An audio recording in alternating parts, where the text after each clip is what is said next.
दुनिया की दो बहुत बड़ी ताकतें भारत और यूरोप एक नए रणनीतिक दौर में कदम रख रही हैं। और देखिए, ये सिर्फ व्यापार या सियासत की बात नहीं है। ये रिश्ता उससे कहीं ज्यादा गहरा हो रहा है। तो चलिए समझते हैं कि इस बदलते रिश्ते के असल मायने क्या हैं।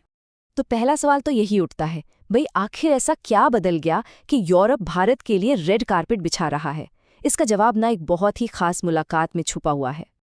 देखिए, इस नए रिश्ते की नींव हाल ही में एक ऐसी घटना से पड़ी जो सुनने में शायद साधारण लगे, लेकिन इसके रणनीतिक मायने बहुत बहुत बड़े हैं। ये एक नया हाथ मिलाना था, मगर एकदम अलग अंदाज में। अच्छा, इसे समझने के लिए पहले यूरोप के एक बहुत ही खास और पावरफुल क्लब के बारे में जानना होगा, वाइमर ट्रायंगल। ये कोई मामूली ग्रुप नहीं है, बल्कि यूरोप के 3 सबसे ताकतवर देश फ्रांस, जर्मनी और पोलैंड का एक ऐसा मंच है जो 1991 से ही यूरोप के बड़े बड़े मुद्दों पर दिशा तय करता आया है। और यहीं पर कहानी एकदम दिलचस्प हो जाती है। सोचिए, इतिहास में पहली बार इस खास यूरोपीय क्लब ने अपने दरवाजे किसी गैर यूरोपीय देश के लिए खोले, और वो देश कौन था? भारत। भारत के विदेश मंत्री को इस बैठक में बुलाना सिर्फ एक न्योता नहीं था, बल्कि ये एक ऐलान था कि यूरोप अब भारत को एक बराबर का रणनीतिक पार्टनर मान रहा है। लेकिन सवाल तो वही है, ये सब आखिर अब क्यों हो रहा है? इसका जवाब हमारी आज की बदलती हुई दुनिया में छुपा है। देखिए, दुनिया की शतरंज पर ना कुछ बड़े मोहरे हिल रहे हैं।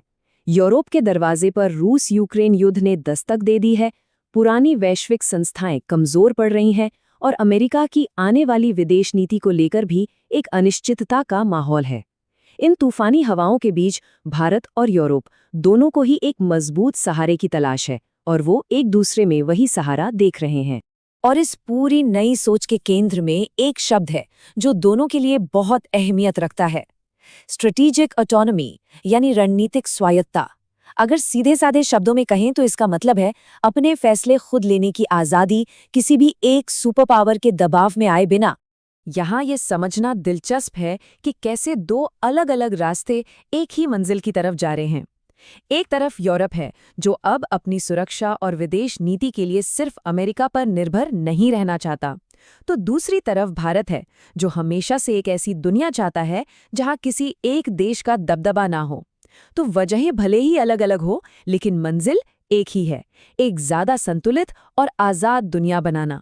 तो चलिए अब जरा और गहराई में उतरते हैं और देखते हैं कि ये जो साझेदारी की इमारत बन रही है, ये आखिर किन स्तंभों पर टिकी है। ये जो नज़दीकी आज दिख रही है, ये कोई रातों रात नहीं हुई है। इसकी नींव तो दशकों पहले रखी गई थी। जैसा कि हम देख सकते हैं, 1960 के दशक में रिश्ते शुरू हुए और धीरे धीरे 2004 तक रणनीतिक साझेदारी के लेवल तक पहुंचे। लेकिन हाँ, जो रफ्तार अब देखने को मिल रही है, वो पहले कभी नहीं थी। अब बात करते हैं उस चीज़ की जो इस रिश्ते को असल में जोड़े हुए हैं: पैसा और व्यापार। और ये आंकड़े वाकई में हैरान करने वाले हैं। सिर्फ 2023-24 में भारत और यूरोपियन यूनियन के बीच $137 बिलियन से भी ज्यादा का व्यापार हुआ। ये नंबर ही इस साझेदारी की आर्थिक ताकत को दिखाता है। और ये कोई एक तरफा मामला नहीं है। भारत के लिए यूरोपियन यूनियन दुनिया का सबसे बड़ा बाजार है। भारत अपने कुल सामान का लगभग 17% हिस्सा यहीं बेचता है। इसका सीधा मतलब ये है कि यूरोप में जो भी होता है, उसका असर भारत की अर्थव्यवस्था पर पड़ता है। लेकिन ये कहानी सिर्फ पुराने तौर तरीकों वाले व्यापार से बहुत आगे जा चुकी है। अब दोनों पक्ष भविष्य के सेक्टर्स में साथ काम कर रहे हैं, चाहे वो नई टेक्नोलॉजी हो, क्लीन एनर्जी हो या फिर डिफेंस कोऑपरेशन। और इनमें सबसे बड़ा और महत्वाकांक्षी है IMEC कॉरिडोर, एक ऐसा प्रोजेक्ट जो व्यापार के नक्शे को हमेशा के लिए बदल सकता है। मतलब साफ है, ये साझेदारी हर मोर्चे पर गहरी हो रही है। लेकिन जैसा कि हर बड़े और गहरे रिश्ते में होता है, यहाँ भी कुछ मुश्किलें हैं, कुछ ज़मीनी हकीकतें हैं जिन्हें नज़रअंदाज नहीं किया जा सकता। और सबसे बड़ा और सबसे नाजुक मुद्दा है यूक्रेन पर। दोनों का अलग अलग नज़रिया। यूरोप के लिए ये उसकी सुरक्षा पर सीधा हमला है, और वो चाहता है कि भारत खुलकर रूस की आलोचना करे। वहीं दूसरी तरफ भारत अपने पुराने रिश्तों और रणनीतिक हितों को देखते हुए एक न्यूट्रल यानी तटस्थ रुख अपनाए हुए है। सच तो ये है कि ये एक ऐसी खाई है जिसे भरना आसान नहीं होगा। और चुनौतियां सिर्फ यूक्रेन तक ही सीमित नहीं हैं। फ्री ट्रेड एग्रीमेंट पर बातचीत सालों से अटकी हुई है। यूरोप के नए कार्बन नियम, जिन्हें CBAM कहा जाता है, भारतीय एक्सपोर्ट के लिए एक नई मुश्किल खड़ी कर सकते हैं। इसके अलावा मानवाधिकार जैसे मुद्दों पर मतभेद और कुछ पुरानी बनी बनाई धारणाएं भी हैं, जो इस रिश्ते की राह में स्पीड ब्रेकर का काम करती हैं। तो सवाल ये है कि इन तमाम चुनौतियों के बावजूद आगे का रास्ता कैसे बनाया जाए। तो रास्ता क्या है? देखिए, एक्सपर्ट्स के मुताबिक 4 बड़े कदम उठाने होंगे। सबसे पहले व्यापार के दरवाजे पूरी तरह खोलने के लिए उस अटके हुए फ्री ट्रेड एग्रीमेंट को फाइनल करना होगा। दूसरा, डिफेंस में सिर्फ खरीदने से आगे बढ़कर साथ मिलकर बनाने की सोच अपनानी होगी।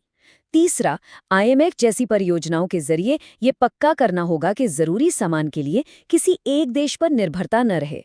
और आखिर में सबसे जरूरी, एक दूसरे को बेहतर ढंग से समझने के लिए लोगों के बीच रिश्ते मजबूत करने होंगे। और अंत में ये सब एक बहुत बड़ी तस्वीर का हिस्सा है।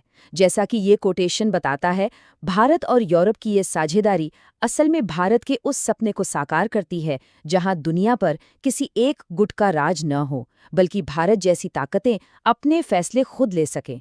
ये किसी के पीछे चलने का नहीं, बल्कि स्वायत्ता का रास्ता है। तो आखिर में ये सब कुछ किस लिए है? इसका अंतिम लक्ष्य है एक ऐसा शक्तिशाली इकोनॉमिक कॉरिडोर बनाना जो सिर्फ सामान ही नहीं जोड़े, बल्कि टेक्नोलॉजी, सुरक्षा और सबसे बढ़कर विश्वास को भी जोड़े। एक ऐसा रिश्ता जो 21वीं सदी की हर चुनौती का मिलकर सामना कर सके। और ये हमें एक बहुत बड़े सवाल पर लाकर छोड़ देता है। आज के सुपर पावर्स के इस दौर में क्या भारत और यूरोप की ये साझेदारी ग्लोबल पॉलिटिक्स में एक नया तीसरा ध्रुव यानी थर्ड पोल बन सकती है? ये एक ऐसा सवाल है जिसके जवाब पर आने वाले वक्त में पूरी दुनिया की नजरें टिकी हैं।